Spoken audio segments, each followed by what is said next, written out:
और अब जी न्यूज का बड़ा खुलासा। कुछ निजी कंपनियों और उनके प्रमोटर्स ने अपने लालच में जनता को न सिर्फ गुमराह किया बल्कि जनता के पैसों का गलत इस्तेमाल कर अपनी जेब भरी। ऐसी ही कंपनियों में शामिल हैं डालमिया भारत समूह की कंपनियां और उसके प्रमोटर पुनीत डालमिया। इस धांधली में एक स्टॉक ब्रोकिंग फर्म भी उनकी साझेदार थी। सरकार के नियमों को तोड़कर अलग अलग मामलों में करोड़ों रुपए से ज्यादा की धांधली को अंजाम दिया गया। देखिए हमारी ये खास इन्वेस्टिगेशन वाली रिपोर्ट।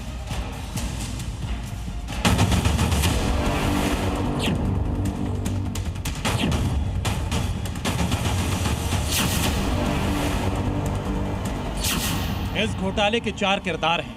किरदार number 1, allied financial services private limited यानी AFSPL। किरदार नंबर 2, डालमिया भारत ग्रुप। किरदार number 3, Dalmia cement Bharat limited. किरदार number 4, Puneet Dalmia MD DBG। जब कंपनियां सरकार के बनाए नियमों का उल्लंघन जानबूझकर करती हैं तो उनका एक ही मकसद होता है, मोटा मुनाफा बनाना। सबसे पहले बात allied financial services private limited की, जो कि एक स्टॉक ब्रोकिंग फर्म है। उस पर आरोप है कि उसने ग्राहकों को 2.5% हर महीने रिटर्न देने का वादा करने वाली स्कीम चलाई। ये सेबी के नियमों का खुला उल्लंघन है। सेबी का नियम कहता है कि ब्रोकर गारंटीड रिटर्न का वादा नहीं कर सकते।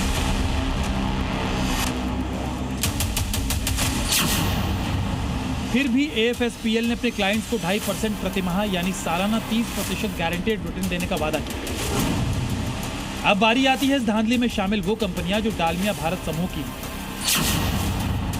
Dalmia Bharat limited, Dalmia cement Bharat limited, Dalmia OCL India limited. इन 3 कंपनियों ने 3 साल के अंदर म्यूचुअल फंड में 350 करोड़ रुपए का निवेश किया। सीरियस फ्रॉड इन्वेस्टिगेशन ऑफिस की रिपोर्ट कहती है कि इन म्यूचुअल फंड्स को फ्रॉड करके गिरवी रखा गया। जांच के मुताबिक ये यूनिट्स AFSPL के क्लाइंट अकाउंट में डाला गया और फ्यूचर एंड ऑप्शन ट्रेडिंग के लिए मार्जिन के रूप में इस्तेमाल किया गया। डालमिया भारत ग्रुप ने EOW को लिखित शिकायत दी थी कि DBG ग्रुप के डीमैट अकाउंट में AFSPL ने गड़बड़ी की थी। आरोप लगाया था कि AFSPL ने अकाउंट ओपनिंग फॉर्म में गड़बड़ी की, मोबाइल नंबर और ईमेल आईडी में गड़बड़ी की, फर्जी सिग्नेचर किए और यहाँ तक कि फर्जी होल्डिंग स्टेटमेंट भेजे। SFIO को जांच के दौरान बेहद चौंकाने वाली चीज मिली कि AFSPL ने डालमिया भारत के 12 में से उन्हीं 3 डीमैट अकाउंट में धांधली की जिसमें DBG समूह के म्यूचुअल फंड थे। बाकी 9 डीमैट में कोई हेराफेरी नहीं हुई। तो मोडस ऑपरेंडी तो यही होता है कि हम जो मुख्य जो बेनिफिशियरी है, लाभकर्ता है, जो कि यहाँ पे डालमिया ग्रुप के प्रोमोटर्स लोगों की बात हो रही है, वो लोग अपने आप को वैसे पीछे रखते हैं। सामने मुखौटा के तौर पे कंपनी या अनरिलेटेड पार्टी दिखाते हैं। वो अनरिलेटेड पार्टी वो उनके विश्वास पात्र होते हैं जो उनके कहे अनुसार ही काम करते हैं। डालमिया ग्रुप के म्यूचुअल फंड्स को गिरवी रख के कॉइनट्राई और विनिमय नाम की 2 कंपनियों को 40 करोड़ रुपए का इंटरेस्ट पहुंचाया गया। दोनों कंपनियां DBG ग्रुप के MD पुनीत डालमिया द्वारा प्रमोटेड और पूरी तरह नियंत्रित थी। SFIO रिपोर्ट में साफ लिखा है कि पुनीत डालमिया ने इन कंपनियों को फंडिंग दी, CEO नियुक्त किए, फाइनेंस ऑपरेशंस भी डालमिया भारत ग्रुप की टीम ही संभाल रही थी। इतना ही नहीं, SFIO की जांच में डालमिया भारत ग्रुप पर एक और फ्रॉड का खुलासा हुआ है। DBL के शेयर प्राइस में हेराफेरी की गई। ऐसा इसलिए किया गया ताकि मार्केट से पैसा लेकर सहयोगी कंपनी KKR को कंपनी एग्जिट दिया। इसकी जांच भी सेबी कर रही है।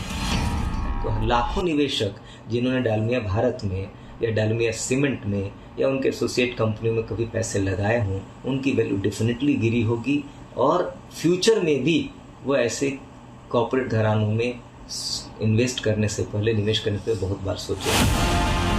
इतना ही नहीं, भारत डालमिया ग्रुप के खिलाफ SFIO को जांच में एक और फर्जीवाड़ा मिला। डालमिया ग्रुप की ही कंपनी OCL इंडिया के शेयर खरीदने के नाम पर प्रमोटर्स को 1021 करोड़ का पेमेंट गैर कानूनी तरीके से किया गया। डालमिया ग्रुप ने कॉर्पोरेट गवर्नेंस की धज्जियां उड़ाई। सीरियस फ्रॉड इन्वेस्टिगेशन ऑफिस ने कॉर्पोरेट मंत्रालय को अपनी जांच रिपोर्ट सौंप दी है। अब सवाल यह है कि सेबी, ED और कॉर्पोरेट मंत्रालय डालमिया भारत ग्रुप और उसके प्रमोटर पुनीत डालमिया और ब्रोकर फर्म AFSPL के खिलाफ कोई कार्रवाई करेगी?